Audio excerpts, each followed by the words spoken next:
see. Is Ninja Gaiden really a can of worms you want to crack open tonight? I've actually tried speedrunning it, and I couldn't get past the first stage.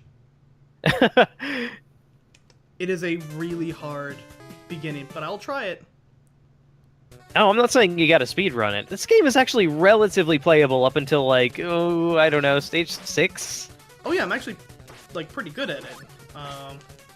Yeah, I devoted a lot of time back in high school to getting decent at Ninja Gaiden, just because it was, I don't know. I think I saw somebody speedrun it at some point, and I was like, you know what, I could do that. Ninja Gaiden's not that hard. And then it turned out to be incredibly hard.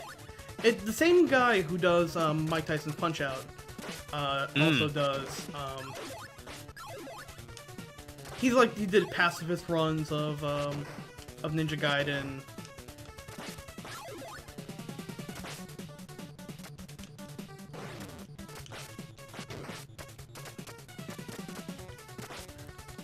Yeah, I want that spin slash.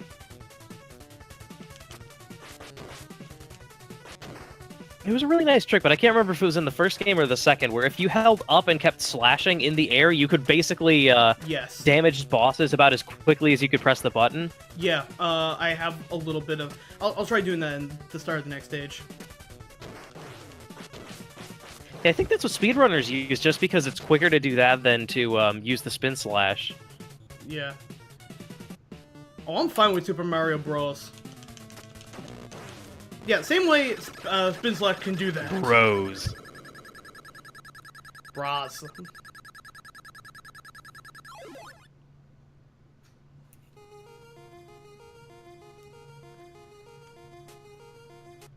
You know, it's, what you gotta do is you gotta jump and then hit, down and slash at the same time. So you could do stuff like, Because normally you could only attack once in the air. Yeah. There it is.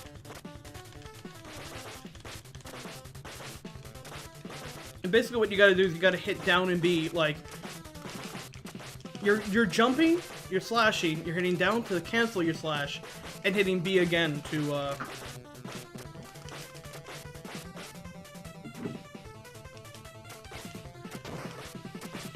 Normally, the speedrun for this game is about getting as much Ninpo as possible and getting Spin Slash. Because Spin Slash... you know what? Most of the speedruns I've seen recently have been pacifist runs for this game, come to think of it. Pacifist is a really cool category. It is. It's amazing. Well, the setups they do to, like, damage boost over certain... Like, this game is all about damage boost. Shit.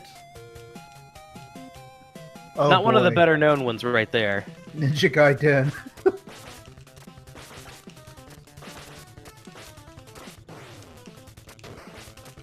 The hardest part about this game for me is the first or the second one? This is the first. Hardest part about this game for me is like figuring out exactly where the hitbox for the sword is. Yeah, it's kind of goofy.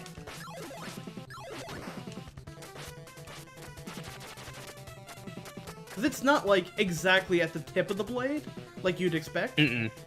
And it's not exactly at, like, the wrist of the hand, either. Yeah, there we go. That's a nice bat boost. There you go. But I want that. Oh!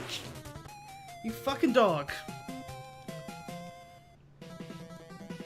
You know, it's kind of funny, because I've been playing, not Ninpo, Neo. And, like, so many people are like, oh man, it's like Dark Souls, and, like, I'm not the only person who remembers when Dark Souls came out, and people were like, oh man, it's the Ninja Gaiden Black, but with medieval fantasy. Did, man, were the newer Ninja Gaiden games any good? I like the... I kind of gave up on Tecmo, like... Sigma 2 basically was a lot of once fun. the Xbox generation rolled around. Ninja Gaiden Sigma 2 for PS3 was phenomenal. Everything else was kind of okay. Like, I've heard 3 is not that bad. But Neo is really good.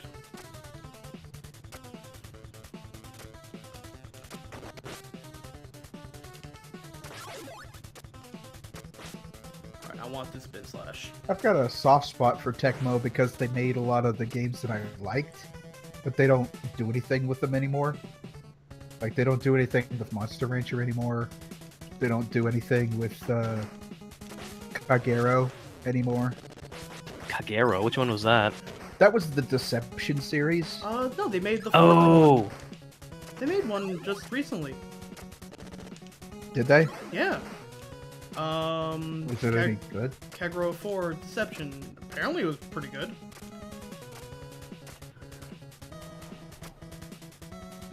I kind of feel like Monster Rancher shtick wouldn't work well nowadays, though, because, I mean, what kind of media could you swap? I mean, unless you took, like, the cheap bastard, like, free-to-play mobile game way out and just, like, did QR codes or something instead. Yeah. I mean, the only thing I could see doing is maybe, like, yeah, like you said, QR codes. Alright, let me see if I can damage boost this. Come on, Batty.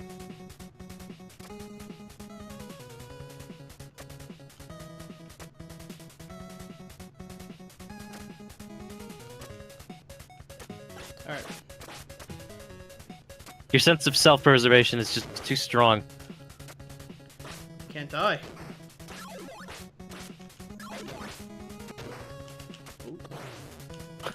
So why did those little knives explode, anyway?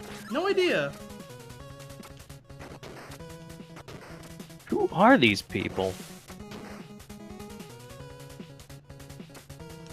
Whoa. Alright, I need to get Nimpo back. Jenny, most of the people on social media are already monsters. No conversions necessary. Alright, I just gotta slash a dash in this thing up. Though conversely, it would make it very easy if you just skinned, like, little cute monsters over all the eggs on Twitter. Oh god. I like how we've got a Muppet in the background there. Oh god. Everyone here worships in the Church of Gonzo. There we go. It's There you like, go. like an Elmo New with Mighty a Bomb goatee. Jack would be pretty awesome. Haven't played that one in forever.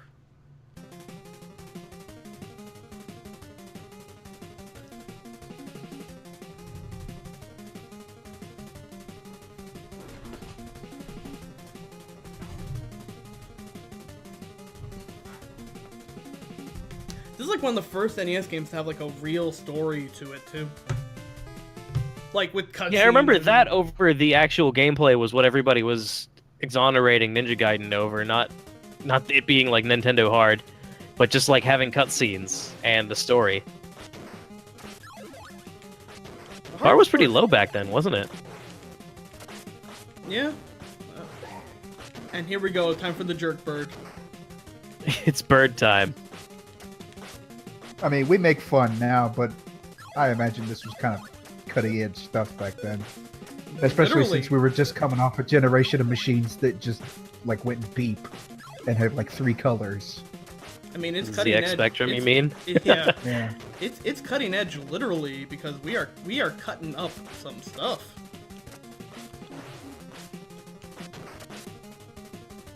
Why do birds hate us? Do we just have a surplus of quarters? No, that would be M. Bison. It's the plot of every Street Fighter game. Bison wants your quarters. For Bisonopolis. It's his overhead. Those fucking birds. Yeah, that's true. A lot of Famicom games did have cutscenes, but we kind of tossed them out the window. Having not played a whole lot of Famicom games, yeah, that's news to me. Not surprising, though. I mean, if I was Nintendo of America, which I imagine was just like 3 interns operating out of a broom closet, they would probably want to do as little work as possible. Yeah.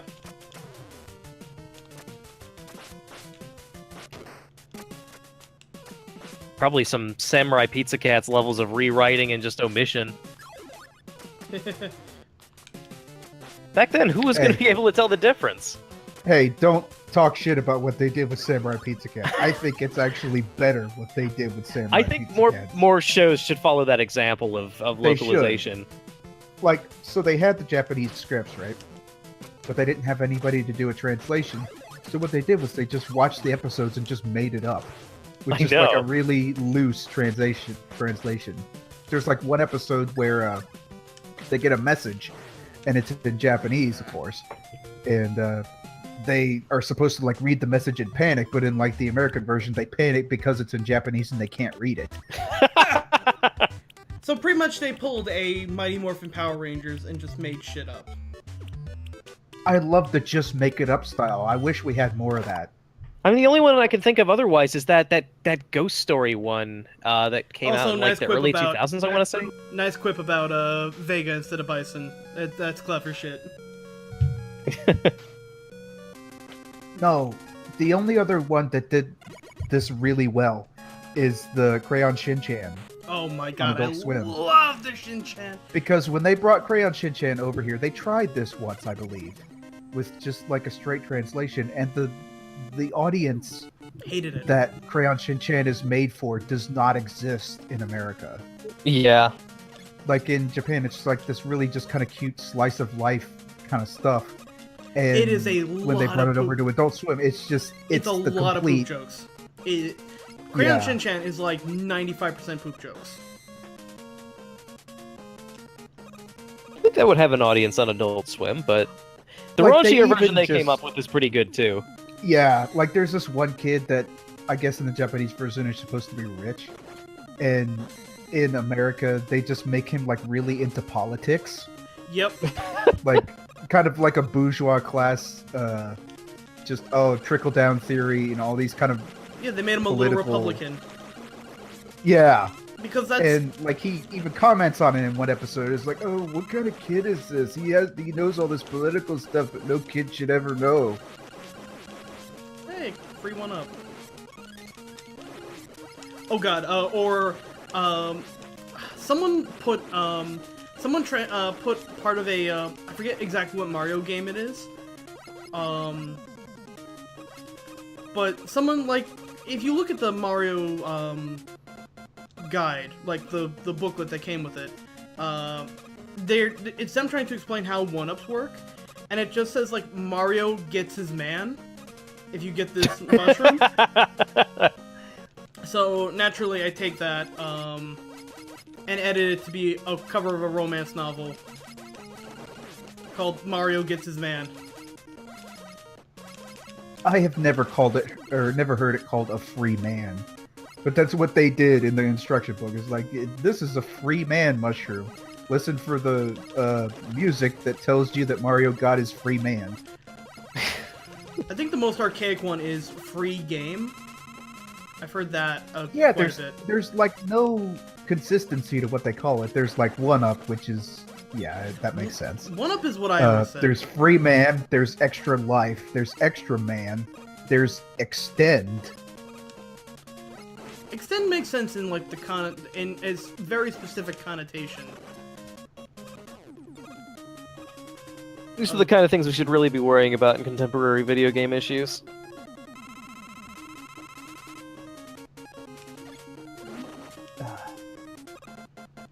Actually, aren't lives kind of like on their way out? Like Yeah, the no, only games that still have lives are like the Mario games, and there's not really a point to it anymore. Well, I Yeah. mean, it depends on who you ask and what games you're looking at. I mean, like AAA games, yeah, I guess you could say that because everybody's kind of moving in favor of like games that are, designed around other difficulties, not necessarily just like having lives and counting down. I mean, like indie games still do it, of course, but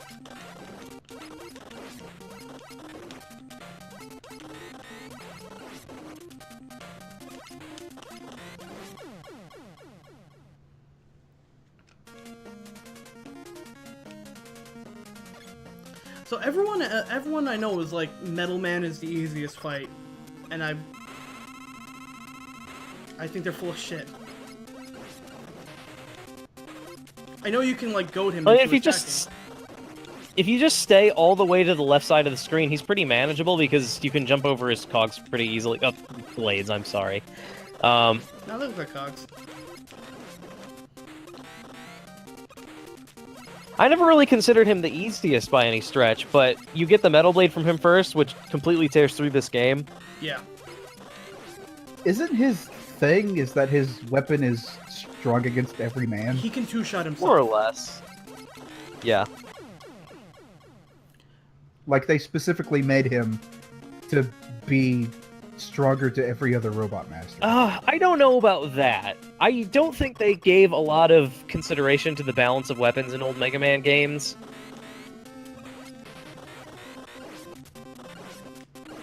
I don't There know. you go, you I didn't got really the like spot. number 2. I think I liked 4 better. 3 is by far my favorite. 3 was really good, but it was so sloppy. Really, I actually thought it was the tightest one. I don't know. All the reuse stages and how incredibly, nastily, arbitrarily difficult they got. Well, yeah, because it's like you have absolutely no way. You have no inclination about what is weak against what. And then they made a boss like Quickman fucking literally impossible. Well, it was less that than I was thinking about like the stages where you had to use your rush extensions to get through them, and if you died, which is incredibly likely, especially given some of the bosses they hand you, you could not pass that stage. You had to give up because you didn't have enough weapon energy. I actually liked it though. Put Or you stakes have too. to They sit put in one stakes in the place and game. farm enemies to get it back.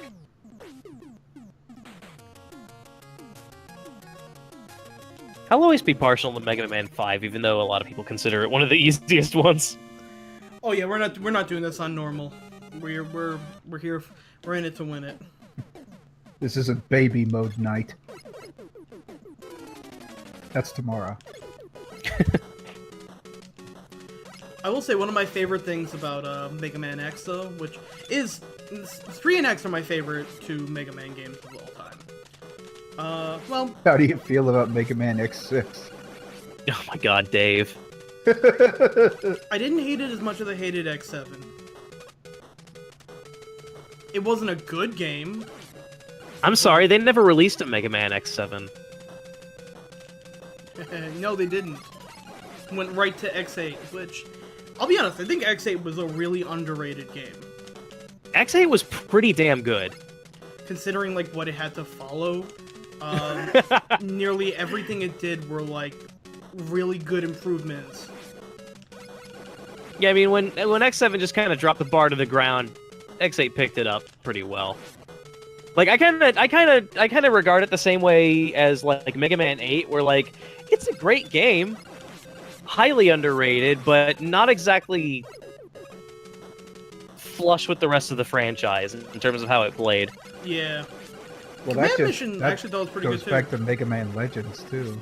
Legends was fun. Command Mission was interesting.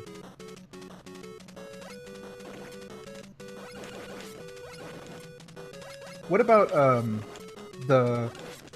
what's the name of it? You're like you're a kid and you play with like Mega Man in your phone or something. There are, Oh, like- Battle Network! That was there are, an like- amazing Yeah. series. I loved it to death. I've always wanted to get into them, but I've always, like, didn't know where to start. Well, I mean, starting with the first game is logical enough. I mean, like, the plot elements run through the entire series, but I don't think you would necessarily need to start there. My favorite's always been Mega Man Battle Network 2. Mm-hmm. I don't think I played anything past, 5. I know there was a 6 and 7, and, like a Star Force or whatever, which was a spin-off of Battle Network, but so many fucking spin-offs of Battle Network. yeah. I think you would be just fine playing the base series. Because the battle system they made for that game was like, It wasn't Really really RPG-ish. ingenious. It was more like a tactical shooter than anything. it was incredibly strange, but I loved it.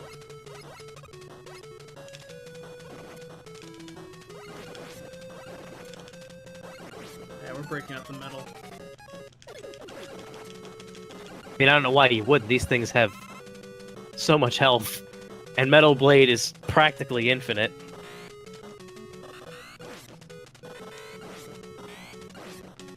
I like a challenge.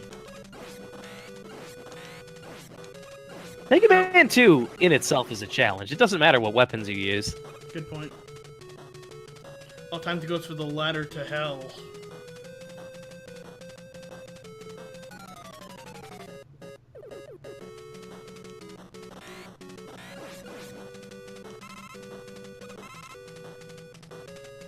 Thank you, Psychedelic Eyeball, Psychedelic Eyeball for the host. Psychedelic eyeball. Wait, What? gee, did individual enemies in this game have weaknesses to weapons, or are you just saying it's the easiest to hit with? Oh, just the easiest to hit with. Okay. I loved using them against these birds, because you could just, like, get all of your items back and get Like all that. your Oh, health wow. Yes! That is... Oh, boy. back. I like how that monkey looks whenever, he pops up. He's like, I'm here.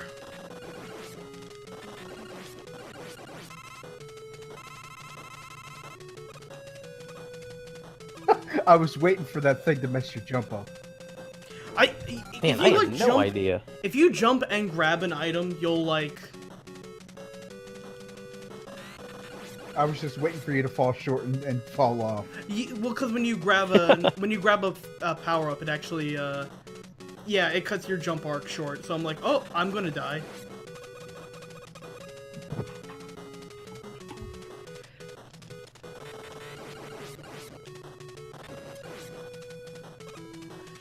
Oh man, I am looking forward to the end of the stream where I'm going to finish streaming and then spend the next 7 hours watching all the goddamn Lasagna Cat that came out today. Oh my god, God. I couldn't believe it. Some of which, That's a like, hell of a way to make a comeback. like the one you linked where it's like they had a Twitter joke with a joke that they like literally spent 2.5 years just waiting on. Like, if something's referenced in one of the videos, like, one of them, it's like a gag where Odie has a Twitter page, and you can go, and there's actually a Twitter page for Odie that's been there since, like, June of 2015. And there's, like, I can't one believe they video- brought Lasagna Cat back. It's just... After 10 they years. made a hell of a comeback. After 10 years of waiting. Yeah. I've got to catch up on that. Like, they came out with 12 episodes today, one of which is an hour long. And then the results And the of other one, which is, like, almost 5 hours long. yeah, of the sex survey that they got. Man, like, they are... Fatal Farm are some dedicated fuckers. I mean, they had Justin Roiland in one of the videos. Yeah, they did. He's been in a ton of internet stuff. I mean, that was his jam up until, like, he got deals with, like, Fish Hooks and Rick and Morty and stuff. Mm-hmm. Like, he was one of the big, old Channel 101 regulars. I watched... Yeah. I didn't watch the entire thing, but I watched the end of it, and I watched, like, bits and pieces of Sex Survey. And man, there is a scene at the end, like, and it... You don't want to watch these things at work. Which is exactly what I did. I think I'm gonna say, you don't want to watch any Lasagna Cat videos at work anymore. You especially don't want to look at anything Fatal Farm, the company that does Lasagna Cat, has done. But if you are not at work, Finish that. watch their yeah, we do have to finish that. They did a Terminator, not Terminator, RoboCop. It was a fan project called the My RoboCop remake. where Oh, they I basically- remember this. Where they contracted a bunch of studios to do a scene-by-scene Scenes, yes. recreation of the first RoboCop movie. And Fatal Farm had the scene where he shoots the gropers in the dick. Yes. And oh, the places it goes. Jesus I will Christ. say this: it might be the most uncomfortable thing I have ever seen, because I am convinced one of them is not a one of them is not only not a prop, I believe that you actually see a man getting fully erect and then shot directly in the penis. It is incredible. They're and very terrible. dedicated to their craft. Yeah. They're like, even just from like a video making like standpoint, their special effects and editing are fucking amazing. And they have made some of the worst things I've ever seen in my life.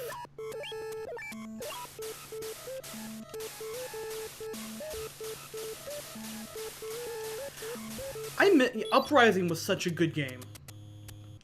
I really wish that they made, like, that game would have been perfect for a Wii port.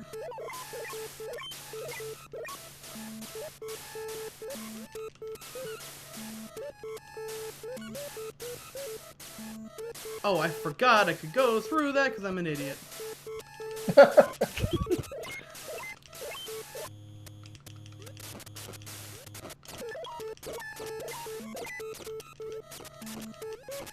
You know, you're not supposed to let those guys see you.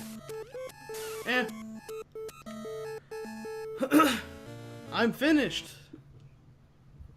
It's over.